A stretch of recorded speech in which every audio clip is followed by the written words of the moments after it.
Amado Espíritu Santo, te pido en estos momentos una gracia especial.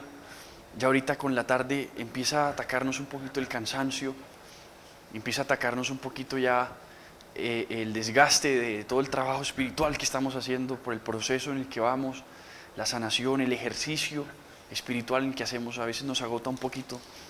Yo te pido una gracia maravillosa, especial para este momento, que sintamos una nueva fuerza para que vivamos completo este retiro como debe ser.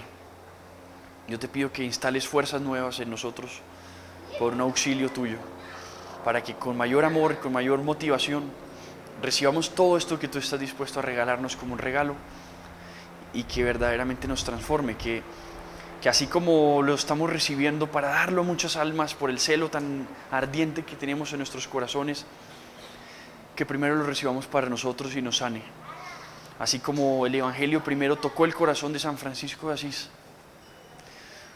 cuando le dijiste que tú estás pendiente de todas las cosas pequeñas en medio de la pobreza, que las flores del campo no son tan amadas por Dios como nosotros, y mira cómo tú siempre estás pendiente de ellas. Las aves del cielo no son tan amadas por Dios como nosotros, y tú siempre las cuidas y las vistes y les das de comer, mucho más a nosotros que somos tus amigos, que somos imagen y semejanza tuya.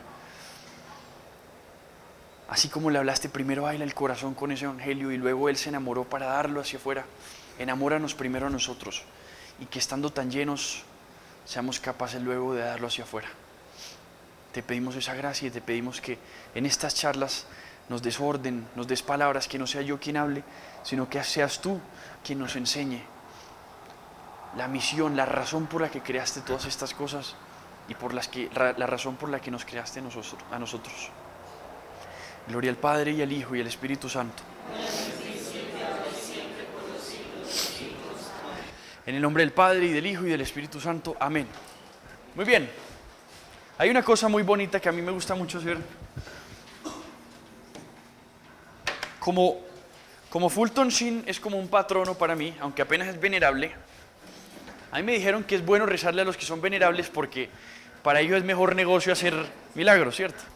Que ni tan rápido subir. Entonces, él siempre daba charlas ante un televisor y siempre colocaba esto aquí, a una esquinita. J-M, uy no, esa M quedó muy fea. J-M, igual quedó feita, pero bueno, JMJ. No significa Jornada Mundial de la Juventud. Jesús, María y José, ¿cierto? Él siempre dejaba eso ahí, como para indicarnos a quienes le estamos aprendiendo a la Sagrada Familia. Sobre todo para esta charla, vamos a hablar del matrimonio. ¿Cómo se llama la charla? Matrimonio para el cielo, se llama. No, todavía estamos. Muy bien, muy bien. Matrimonio para el cielo. Advertencia, yo no soy el más indicado para hablar del matrimonio porque no estoy casado, ¿cierto? Pero yo he visto seminaristas hablando de noviazgo, así que se puede, ¿cierto? ¿Cierto? No pasa nada. No necesariamente uno tiene que haberlo oído, aunque obviamente los que tienen experiencia lo hablan mejor. Algunas cosas que enseña San Juan Pablo II sobre el matrimonio. Eso es lo que vamos a hablar aquí. Si ustedes se han dado cuenta, desde que iniciamos aquí este taller hemos hablado del matrimonio. O sea, todo el tiempo nos la hemos pasado hablando de eso. La Biblia desde el principio hasta el final habla del matrimonio. ¿Se han dado cuenta de eso? Desde el principio hasta el fin. Desde el Génesis hasta el Apocalipsis. Termina en el Apocalipsis con el matrimonio. ¿Se han dado cuenta de eso? ¿Cierto? El principio, ya lo dijimos, ¿cierto? Ese llamado a la comunión. Génesis 2:26. Desde el capítulo 2, versículo 26 ya está diciendo: por tanto el varón deja a su padre y a su madre, se entrega a su esposa y ellos se hacen una sola carne. Váyase hasta el final, Apocalipsis, lo último. ¿Qué es lo último que dice el Apocalipsis? ¿Cierto? Habla de las bodas del Cordero y dice, el espíritu y la novia dicen ven. ¿Se acuerdan de eso? ¿Han leído eso? Al final del Apocalipsis. ¿Cierto? El espíritu y la novia dicen ven. Eso del espíritu y la novia es el matrimonio. Ya no solamente, como inició al principio, el matrimonio de un varón con una mujer, sino el matrimonio entre Dios y nosotros. Nosotros somos la novia, la esposa, ¿cierto? Y Dios que se casa con nosotros. ¿Han leído eso? Leámoslo. Présteme una Biblia. Miren cómo termina el Apocalipsis.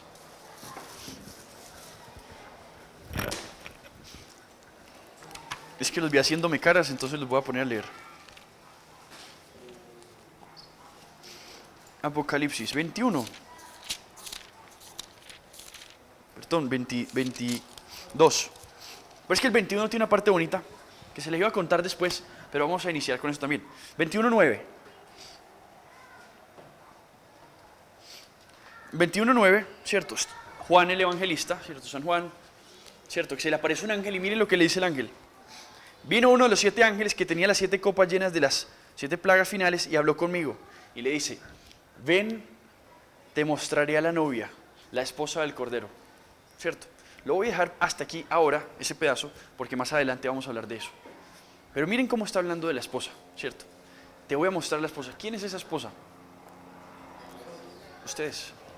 Ustedes son esa esposa. Cuando el ángel le dice a Juan, te voy a mostrar esta esposa, le está diciendo, te voy a mostrar quién eres. Muy bien. ¿Cómo termina? Al final.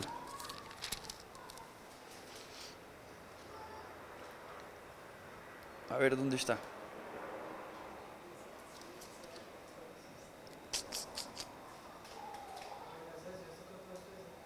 Miren aquí ya, versículo 17, ya, aquí. O antesito, 16, dice, yo Jesús he enviado a mi ángel para daros testimonio de estas cosas que se refieren a las iglesias. Yo soy la raíz y el linaje de David, la estrella radiante de la mañana. Entonces dice ahora, 17, oración del Espíritu y la esposa, advertencias. El Espíritu y la esposa dicen, ven. Miren qué bonito. Y el que oiga, que diga, ven. Y el que tenga sed, que venga. El que quiera que tome gratis el agua de la vida. Ay, Dios mío, ¿qué hemos hablado del agua? Yo doy testimonio a todo el que oiga las palabras proféticas de este libro. Si alguien añade algo, advertencias, ¿qué hace? Dios le quitará parte en el árbol de la vida y en la ciudad santa. El que da testimonio de estas cosas dice, sí, voy enseguida. Amén. Ven, Señor Jesús. La gracia del Señor Jesús esté con todos. Así termina la palabra de Dios, ¿cierto? Habla de las bodas del Cordero, así termina. Pero entonces es muy bonito eso de el Espíritu y la esposa dicen, ven. ¿A quién están diciendo? Está diciendo, ahí está hablando de el que viene. ¿Quién es el que viene? Nuestro esposo, Jesús. Léanse el Cantar de los Cantares. En el Cantar de los Cantares hay una parte muy bonita en la que la esposa dice, mi amado está a la puerta y me está llamando, ¿cierto? Eso es muy bonito porque se parece mucho a lo que hemos leído también en Apocalipsis, que dice, mira que estoy a la puerta y llamo, y si me abres cenaré contigo, ¿cierto? Es el esposo que está diciendo, ábreme la puerta, o sea, está llamando a su esposa. O sea, toda la Biblia apunta, o sea, el mensaje central es ese matrimonio, ¿cierto? El matrimonio. El matrimonio es la institución sagrada de Dios, ¿cierto? Es ese vínculo especial que Dios quiso con nosotros. Más adelante ahorita vamos a hablar de ese matrimonio entre Dios y nosotros. Pero ¿qué sucede? Que el matrimonio en la tierra, si nosotros como cuerpo estamos hablando, estamos mostrando el cielo, lo sagrado. ¿Se acuerdan que decíamos que el cuerpo es sacramento? Haciendo un resumen de todo lo que hemos hablado, el cuerpo es un sacramento. El sacramento especial es el del matrimonio. Son 2 cuerpos, sacramentos, que se hacen uno solo. Es decir, yo no sé si se acuerdan, pero al principio decíamos que somos más imagen de Dios en la unidad. ¿Se acuerdan de eso? ¿Se acuerdan que cuando iniciamos desde el principio hablábamos de la soledad original y luego hablábamos de la unidad original? ¿Se acuerdan? Y eso hablaba de que somos más imagen de Dios cuando amamos. Que de ahí salió esa frase que decíamos mucho de que el tiempo dedicado para afilar el hacha nunca es tiempo perdido. El tiempo que dedicamos en cultivar la unidad es fundamental, ¿cierto? Porque el matrimonio en la comunión se hace especialmente signo. Esta es la clave del matrimonio. Está llamado a esto, a mostrarle al mundo. Por eso lo importante del matrimonio, porque el matrimonio le muestra al mundo la Trinidad, le muestra al mundo a Dios. Por eso ese librazo que se tienen que leer de Fulton Sheen, son 3 los que se casan. Es que cuando uno dice son 3 los que se casan, eso es exactamente lo que pasa en la Trinidad. Son 3 en la Trinidad que están casados. ¿Me hago entender? El Espíritu Santo, Dios Padre, el amante, Jesucristo, el amado. El matrimonio sucede así. Miren, incluso, esto es una cosa que al principio como que cuesta como asimilarla. Pero dice un hombre que va a ser santo dentro de poquito, se llama John Henry Newman. ¿Han escuchado de él? ¿Cierto? Cardenal Newman.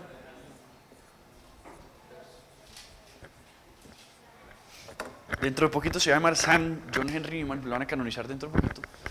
Él es un santazo, yo lo quiero mucho, le he aprendido muchísimo. Él dice que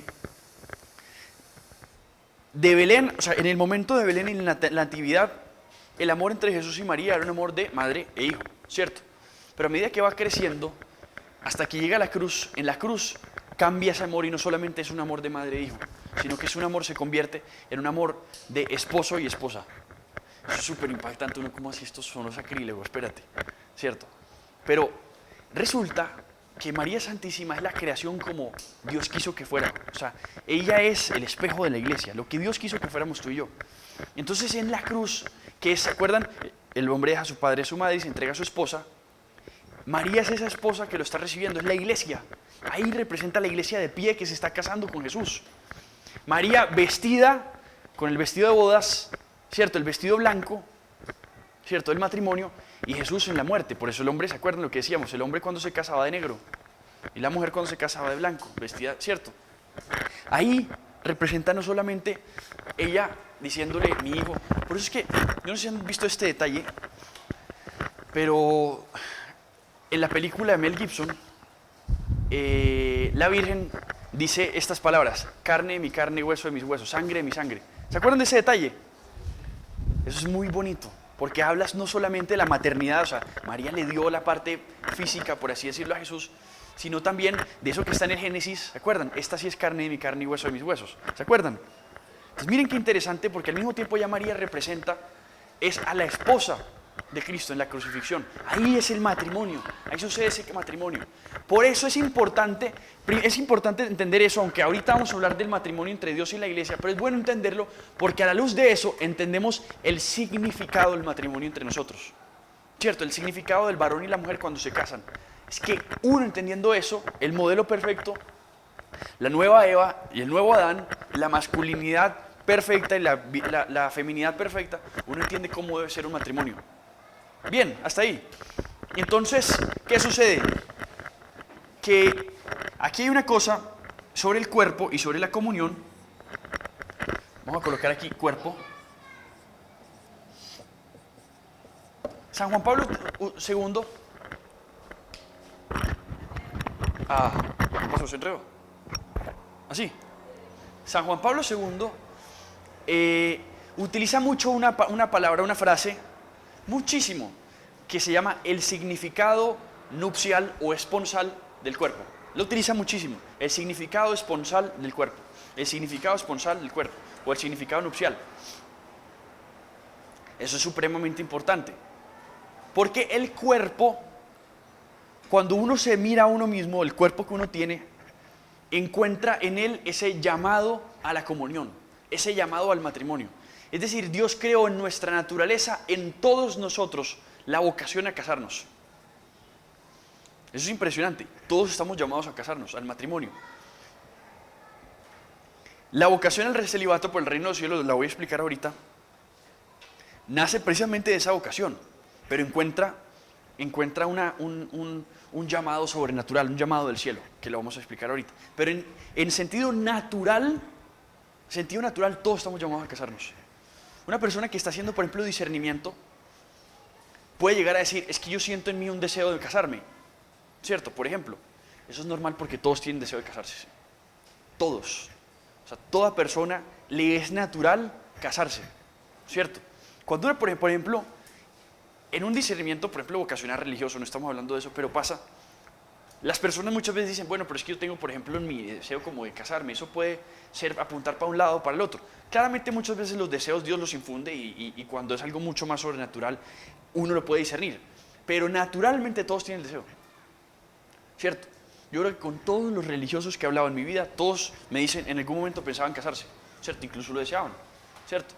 Eso es tremendo porque no hablas necesariamente de que tú tengas la vocación de religioso o algo, sino que habla de que tú fuiste creada o creado para el matrimonio. Es decir, hay algo en ti natural para el matrimonio. Todos tenemos ese deseo, todos estamos llamados a eso, porque está inscrito en nuestra naturaleza, está inscrito en nuestros cuerpos. Eso es lo tremendo. Entonces, aquí en nosotros, nuestro cuerpo nos dice que estamos llamados a casarnos. Y en la unión de los esposos, son especialmente el sacramento signo de la Trinidad hacia el mundo. Por ejemplo, San José María Escrivá de Balaguer le llamaba a la Sagrada Familia la Trinidad terrenal. ¿Ustedes sabían eso? Él le llamaba mucho así, la Trinidad terrenal. Yo creo que lo que él quería decir, estoy seguro, es que toda familia está llamada a ser una Trinidad aquí en la tierra. Todo matrimonio está llamado a ser una Trinidad. Es decir, quien ama dentro del matrimonio, el varón a la mujer a la esposa, debe ser un amante, y para tú amar participas del Espíritu Santo. Entonces es el amor entre los dos, y por tanto ese amor tú lo entregas. Y hay una Trinidad, son 3 personas que están actuando. Está Dios y están las 2 personas, y hay una Trinidad. Eso es supremamente importante porque ese es el fundamento del matrimonio. 3 personas se están casando. Eso no es una cosa de 2. Y es importante porque entonces se entiende que es una consagración que 2 personas hacen hacia Dios. No es que yo me consagro, por así decirlo, a ti, a tu egoísmo, a hacerte feliz. Es que juntos estamos haciendo un compromiso hacia Dios, que juntos vamos a caminar hacia Él, le vamos a servir. Cuando se entiende eso, el matrimonio sirve, es eterno, funciona. Si no, se queda todo el tiempo en las frustraciones y en los egoísmos de las personas. ¿Me hice entender con eso? Bien, ¿quién como Dios? Pero entonces, dice San Juan Pablo II que el lugar en el que especialmente son signo, o sea, son imagen de Dios, es en la unión conyugal. Entonces aquí viene una cosa importante, se habla mucho, y esto de pronto ustedes lo han escuchado, que la unión de los esposos, la unión conyugal de los esposos, es la consumación del sacramento del matrimonio. ¿Han escuchado eso? Pues Santo Tomás de Aquino, volvemos a Santo Tomás, dice que todo sacramento tiene una parte, una expresión visible que le significa. Todo sacramento tiene una expresión visible que le significa y una expresión invisible. El matrimonio, dice Santo Tomás, tiene una doble expresión invisible y una doble expresión visible. Eso es tremendo. El matrimonio tiene una doble expresión visible y una doble expresión invisible. Es decir, el sacramento del matrimonio tiene 2 pasos, no solamente uno. En el bautismo, tú estás recibiendo la gracia, eso es invisible, la gracia en la que se te borra el pecado original, y la expresión visible, ¿cuál es? Pues el agua que le echan al niño, ¿cierto? El niño, el agua bendita, esa es la expresión visible que significa esto sagrado. Y así en todas, ¿cierto? Pues en el matrimonio suceden 2. La expresión visible, que significa, en el momento en el que se casan, pues es ese sacramento, ¿cierto? El compromiso verbal que hacen los 2. Yo te acepto a ti como esposa, no sé qué, ¿cierto? Y la esposa dice, yo te recibo a ti, no sé qué, como esposo, etc. Eso es la primera expresión visible, ¿cierto? Pero luego viene la segunda, que seguramente es la más importante. Y este es el signo de ese sacramento, es lo que lo consuma. Esa expresión visible que explica ese sacramento. Y es la unión de los esposos. ¿Por qué? Porque aquí solamente hicieron un compromiso. ¿Se acuerdan que hablábamos de compromiso y consagración en el amor, la intimidad? Ahí hacen el compromiso ante Dios, se comprometen. Pero lo que hace efectivo, lo que consuma ese sacramento, es la parte que sigue. Aquí Dios bendijo esa unión. Aquí se llevó a efecto la unión. Por eso es supremamente importante. Por eso es causal de nulidad enseguida, ¿cierto? Cuando no existe esto, cuando no se deseó desde un principio, cuando las personas desearon no tener relaciones, eso puede ser causal de nulidad. Un paréntesis muy tremendo. Excepto con María y José. La Santísima Virgen y San José tienen una particularidad.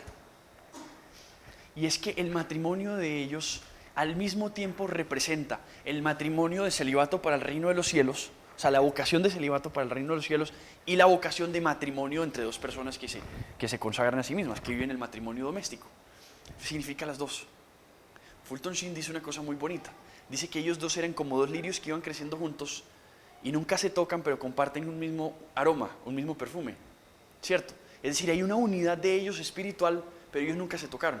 Bueno, seguramente se tocaron pues normal, pero en el sentido de que nunca tuvieron relaciones conyugales, ¿cierto? Él dice, incluso a mí la que más me gusta, me parece más bonita, él dice que eran como 2 instrumentos, ¿cierto? Dirigidos por un maestro, ¿cierto? De la filarmónica, pues que hagan de cuenta es Dios, ¿cierto? Entonces un instrumento está tocando, ¿cierto?, de una parte y el otro está tocando en otra parte. Y los dos juntos, al ritmo de que le pone Dios, producen una melodía. ¿Me hago entender? Nunca se tocan, los dos instrumentos funcionan solos, pero esa melodía es conjunta. ¿Listo? ¿Me hice entender con eso? Y eso es tremendo porque, si usted se acuerda, cuando hablábamos del amor de varón y mujer, hablábamos del amor de discontinuidad y el amor de continuidad. ¿Se acuerdan de eso? Entonces uno podría decir que el amor de un varón es como un tambor, eso suena tun, tun, tun, es discontinuo, mientras que el amor de una mujer es como un violín, es continuo. ¿Sí se acuerdan? Ahí está la diferencia. Y los dos crean una misma melodía. Así sucedió en María y José. Eso es una excepción. Y eso es posible incluso dentro de la iglesia, ha sucedido. Hay muchos santos que hicieron eso. No fueron solamente María y José. Muchos santos, por ejemplo, se casaron y después de eso decidieron consagrarse virgenmente hacia Dios. ¿Cierto? Por ejemplo, hay un santo que se llama San Julián y tenía una esposa que se llama Santa Basilisa y ellos se casaron y después de que se casaron uno se fue a fundar un convento religioso, o sea, fue de monje y la esposa se fue de religiosa y los dos fundaron conventos religiosos. Son casos excepcionales en la iglesia, suceden, pero no son comunes, ¿cierto? El llamado especial del matrimonio es a la vida, a dar frutos, porque todo amor está llamado a dar frutos. La unión siempre debe producir frutos. Eso es clave. Juan capítulo 15, por ejemplo.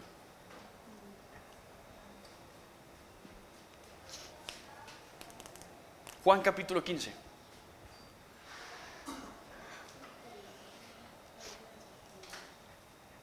¿Qué dice Juan 15? Se deberían acordar porque lo hemos hablado. La vid y los sarmientos, muy bien. Entonces, yo soy la vid y ustedes los sarmientos. Lejos de mí ustedes no pueden hacer nada. ¿Se acuerdan de eso? Yo creo que eso es una analogía sobre el matrimonio muy tremenda con Dios. Porque Él dice, ustedes deben vivir unidos a mí. Quien vive unido a mí, como la rama del sarmiento, como el sarmiento de la vid, perdón, mi Padre lo poda para que dé frutos. Y entonces viene una parte interesante porque Él dice, la gloria de mi Padre está en que ustedes den frutos. O sea, Él está diciendo, la única forma en la que ustedes den muchos frutos es si están unidos. ¿Cierto? Entonces, ¿cuál es la consecuencia de la unión conyugal? Pues los hijos, ¿cierto? La vida. Siempre el amor apunta, eso es regla clarísima, el amor apunta a la vida. Por eso lo que decíamos ahorita de que la maternidad es como una Eucaristía natural, ¿cierto? Porque lo que hacen, y la paternidad, ellos lo que hacen es que colocan como el sacerdote en el altar, ¿cierto? La obra de sus manos, ¿cierto? Esa unión entre ellos humana y Dios consagra, ¿cierto? Transforma, entonces crea la vida. En el caso del sacerdote, pues la Eucaristía, ¿cierto? En el caso de los cónyuges, pues una vida, ¿cierto? Ahí está un bebé que empiezan a hacer. Eso es muy hermoso. Entonces aquí viene una parte importante. ¿Cuál es la función de las relaciones conyugales en el matrimonio? ¿Cierto? A nosotros siempre nos han dicho que son dos. ¿Cierto? ¿Cuáles son? Unión y procreación, ¿cierto? Unión y procreación. O sea, la primera es la unión de los esposos, clarísima. La segunda es la procreación, o sea, debe estar abierta la vida. Clarísimo, eso lo tenemos muy claro, ¿cierto? Hay otras dos de las que no les han hablado. Ahí está. La tercera es la medicina contra la concupiscencia. ¿Se acuerdan lo que dice San Pablo? Que los esposos no pueden estar muy separados. ¿Se acuerdan de eso? Porque pueden caer en tentación, ¿cierto? ¿Cómo? Dice que es mejor casarse que abrazarse. Sí, tiene mucho que ver. Exacto, pero ahí habla de los célibes y él dice, esto es un don que solamente se permite a algunos. Eso lo vamos a hablar ahorita. Pero en los esposos dice, ojo, no se separen mucho de sus esposas porque el demonio los tienta. ¿Se acuerdan de eso? El demonio los tienta. Las mujeres y los esposos deben estarse muy cercanos por no separarse por mucho tiempo porque tienen algo que les es debido. O sea, lo que él está diciendo ahí, San Pablo está diciendo, es que se deben las uniones incluso como una especie de salud para ellos. Por eso es que nosotros muchas veces decimos que las personas en un matrimonio santo de Dios, cuando tienen relaciones sexuales, incluso pueden salir más santos de ahí, porque es que ahí son una imagen de Dios. Y especialmente es una medicina contra la concupiscencia, porque nosotros fuimos creados para la unidad. Nosotros tenemos ese deseo de unidad. Y si ese deseo de unidad con una persona se hace bien, o sea, en Dios, eso sana el deseo de unidad que nosotros tenemos, que antes está distorsionado por la lujuria. ¿Me voy a entender? ¿Se acuerdan que decíamos que la lujuria es una distorsión del deseo de unidad? Pues es que aquí descansa en Dios, porque aquí lo hicieron según el plan divino, hicieron la unidad, fueron imagen plena de Dios. Entonces es medicina contra la concupiscencia, es medicina incluso contra la lujuria, contra las tentaciones. Esa parte no se había dicho. Y la cuarta es señal de Dios en la tierra. O sea, sí, porque es que dice Juan Pablo II, lo decíamos ahorita, nunca se es tan imagen de Dios como en ese momento. Ahí es cuando más imagen de Dios son. O sea, no existe ningún acto, ningún lugar en el que se sea más imagen de Dios que en ese. Es lo más cercano por eso al cielo incluso. Es tremendo. En el matrimonio consagrado. Bien. ¿Quién como Dios? Nadie como Dios. Ese es como más o menos lo más importante sobre el matrimonio. Ahora vamos a hablar sobre el celibato para el reino de los cielos. ¿Cierto? La vocación al celibato para el reino de los cielos. A mí me parece importante de todos modos aquí hablar algunas cosas sobre el discernimiento vocacional y todo eso, porque por lo general, sobre todo los que tienen problemas como que todavía están discerniendo y todo eso, se trauman cada vez que habla uno de esto.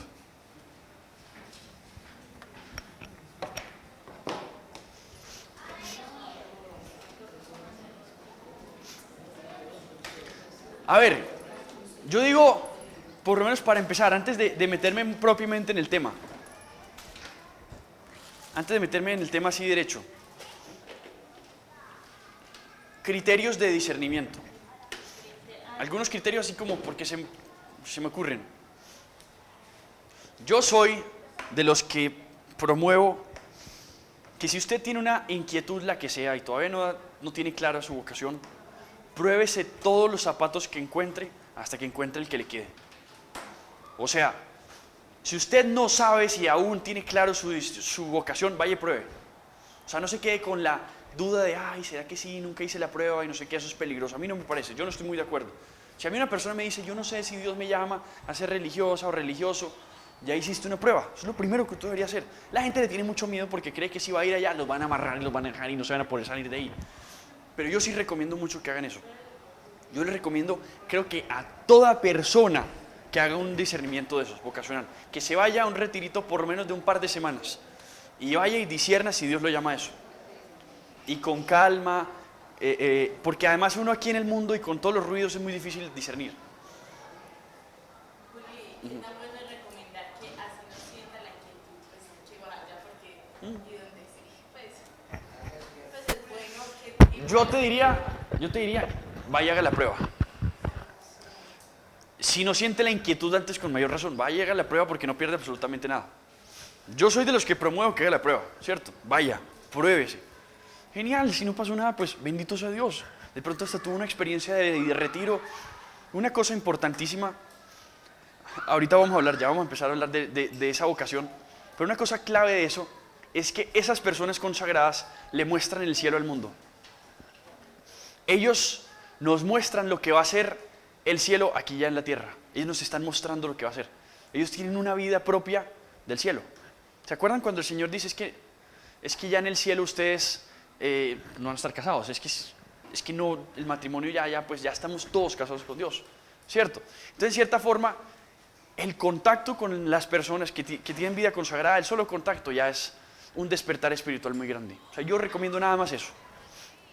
Sin embargo, pues es normal que muchas personas no tengan como la inquietud. Entonces, si no la tienen, pues tampoco están obligados. Pues no es que tienes que hacerlo, porque uno se puede perturbar un poquito con eso. No, tampoco. Pero yo sí soy de los que recomiendo, pruébese los zapatos. Y si no le quedan, pues bueno, entonces adiós. Es que Dios te hizo para el matrimonio. Dios crea a cada persona en verdad con una vocación clara. Y lo que pasa es que ahí viene lo interesante. Para mí lo más duro de ese tema es ese. Entender que es que ya Dios tiene una vocación para tu vida. Y entonces eso significa que hagas lo que hagas, ya la vocación está ahí. Más bien, sácale el jugo a todas, porque uno tiene el miedito, eso pasa especialmente en los jóvenes, el miedito de que, ay, si me voy entonces de pronto me quedo. Pues si eso era lo mejor para tu vida, te va a encantar, porque aquí es lo importante, y eso lo dice Santa Teresita. Dios no inspira deseos irrealizables, lo que más quiere dar, más lo hace desear. Dios nunca llama por el temor, Dios nunca llama como por el miedo o la rabia o por la tristeza.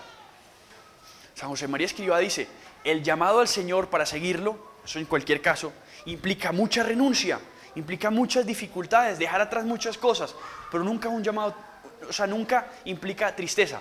Nunca es que los que lo siguen lo van ahí como, ay, qué pesar, nunca. Los que lo siguen van felices, encantados, si no, no. O sea, Dios tiene que enamorarte. Y yo a muchos de los que he conocido que han iniciado, que hoy son monjitas, religiosas, lo que sea, me dicen, yo le puse este reto al Señor y Él se encargó y por eso estoy aquí. Yo le dije, si usted quiere que yo me vaya para allá, enamóreme de eso. Le quedó la tarea a usted, bien pueda. Y listo. Eso es muy importante, que Dios se encargue de enamorarte. Y Dios se encarga de enamorarte hacia donde te quiera llamar. Y ahí sí vienen los deseos. Entonces, pues Dios va inspirando deseos. Y que seguramente son de Dios. Dios te va mostrando. Listo. Esos son criterios ahí nomás, ¿cierto? No, y eso es importante. Muchas veces implica ir en contra de tu voluntad de muchas cosas, ¿cierto? Pero nunca implica tristeza, ni desánimo, ni ay, me tocó eso, jamás. Implica antes al revés, una fascinación que te hace renunciar a muchas otras cosas, ¿sí? Pero es que al final toda vocación tiene eso. Toda vocación, por la fascinación a la que has sido llamado, Dios te dice, sígueme en esto. Eso implica que renuncies a algo. Como mínimo, dejar a tu padre y a tu madre para unirte a tu esposa y ser una sola carne con ella, lo que dice Génesis 2:26. Amén. ¿Quién como Dios? Entonces esto se llama celibato por el reino. Quedó muy feo eso, bueno. Ya dijimos dónde está el fundamento de esta vocación, ¿se acuerdan? ¿En quién? ¿La historia de quién? De Urías, muy bien. Es un llamado a servirle a la iglesia con libertad, ¿cierto? Es decir, es un llamado a, bueno, eso está muy bonito y naturalmente fui creado para esto, pero, yo como voy a acostar con mi esposa, dice Urías, si estoy en plena guerra. Y muchas veces las personas encuentran su vocación en eso. Dicen, el matrimonio es una vocación muy hermosa, sí, está muy hermosa y Dios puede llamarme a la santidad ahí, pero yo siento que Dios me llama a esto. Y yo me voy a probar en esto. Y ya, y Dios te llama. Una cosa tremenda sobre esto, yo he conocido personas que han durado mucho tiempo en un proceso de esos y luego se salen. Y eso puede darse por muchas razones. Puede que sea por culpa de la persona, de pronto no fue tan dócil al Espíritu Santo, etc.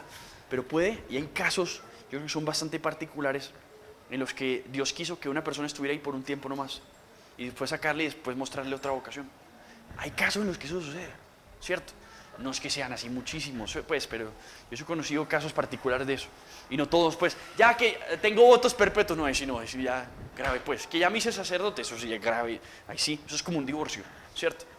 Ahí sí es lo mismo, o sea, uno debe llorar a un sacerdote que renuncia a su vocación como uno llora un divorcio, porque es lo mismo.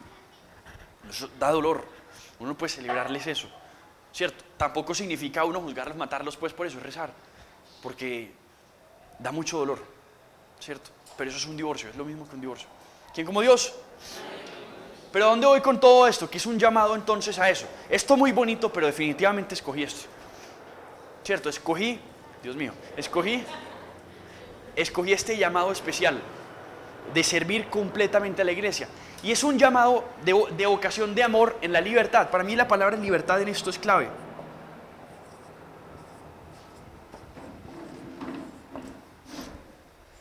¿Por qué? Porque es un amor, el amor de vida consagrada es un amor especialmente casto virginal. O sea, miren cómo amó Jesús a todos nosotros, el amor de Cristo. El amor de Cristo fue virginal, ¿cierto? Fue un amor objetivo hacia todos. Es decir, Jesús no tenía propiamente favoritos. Pareciera que los tuviera, pero es que no los tenía porque fueran sus favoritos, sino más por táctica para el reino de los cielos, ¿cierto? En que tenía como círculo, ¿cierto? Santiago, Pedro y Juan estaban bien cerquita, luego los 12 apóstoles, luego estos otros 73, y luego los 5,000 a los que les, ¿cierto? Pero Jesús no tenía ninguno propiamente como un favorito, a todos los amaba con un amor universal, un amor muy católico, ¿cierto? Un amor muy libre. Eso es propio del amor de la vida consagrada, ama a todos con libertad. Entonces no tiene como especie de favorito, no es que dice estos por encima de estos, aunque se cultivan amistades, claro que sí, se cultivan, hay familia, claro que sí, pero es un amor de libertad, es un amor por toda la iglesia. Especialmente el sacerdote, por ejemplo, es esposo de la iglesia, La religiosa, por ejemplo, es esposa pues, de Cristo. Y también tienen esas dos dimensiones. ¿Se acuerdan que les decía ayer lo de varón y mujer? Que nuestra relación con Dios es muy femenina, pero luego nuestra relación con el prójimo es muy masculina. ¿Se acuerdan de eso? En el sentido de que nuestra relación con Dios, nuestra espiritualidad con Dios, pues es muy femenina, de que nosotros somos la esposa de Cristo, entonces siempre es recepción activa, ¿se acuerdan de eso? Pero luego nuestra relación con las almas es de iniciativa nuestra, ¿se acuerdan?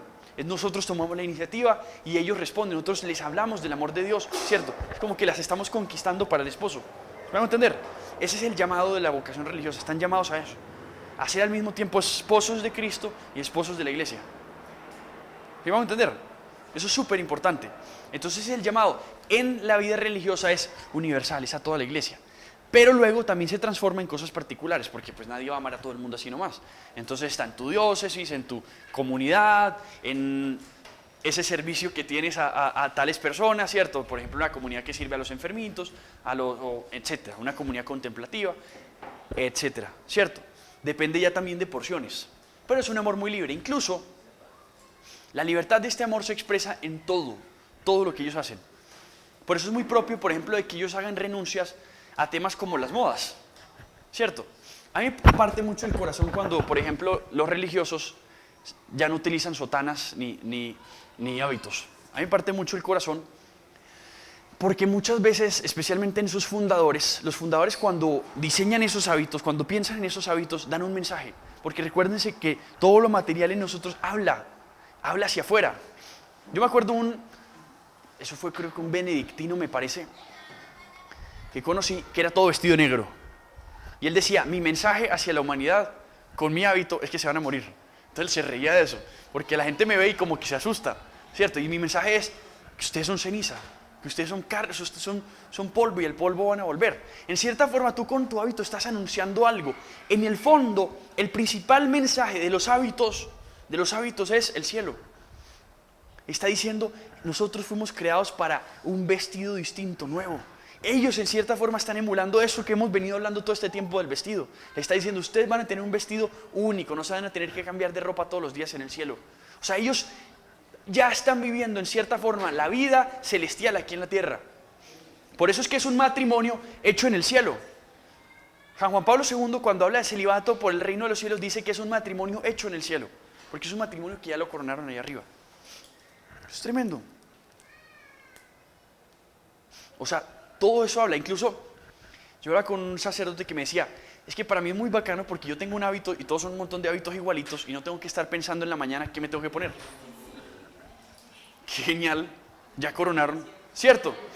Es decir, para ustedes eso es una carga horrible porque todos los días tienen que pensar en qué me pongo, cómo me lo pongo y entonces será que esto sí queda bien y ya esta ropa no. Yo todos los días tengo el mismo, entonces es una preocupación menos en mi vida y puedo estar más dedicado a lo importante, que es la salvación de las almas. Esas cosas, esos detalles propios de la vida consagrada son esos detalles que hablan de la totalidad en su entrega hacia las almas, ¿cierto? Eso es el celibato por el reino de los cielos. Es completamente casados con Dios para las almas. Entonces incluso en estos detalles ya ellos no están pendientes de eso, están por ahí arriba, ¿cierto?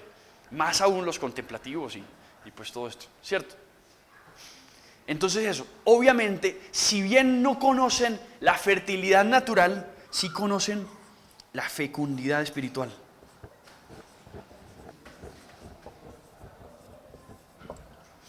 La fecundidad. Entonces también se desarrollan como padres y esposos o como madres y esposas. Y es que precisamente está pensado para la fecundidad, ¿cierto? Porque es una obviedad que el que está casado tiene una obligación primera en su familia. Y él está limitando su libertad por amor, una belleza, pero la está limitando también. El que es célibe está dedicando su libertad para todos. Ahí está la diferencia. Es un matrimonio hecho en el cielo. También están casados. Por eso es que esto se le llama vida consagrada. Consagrada.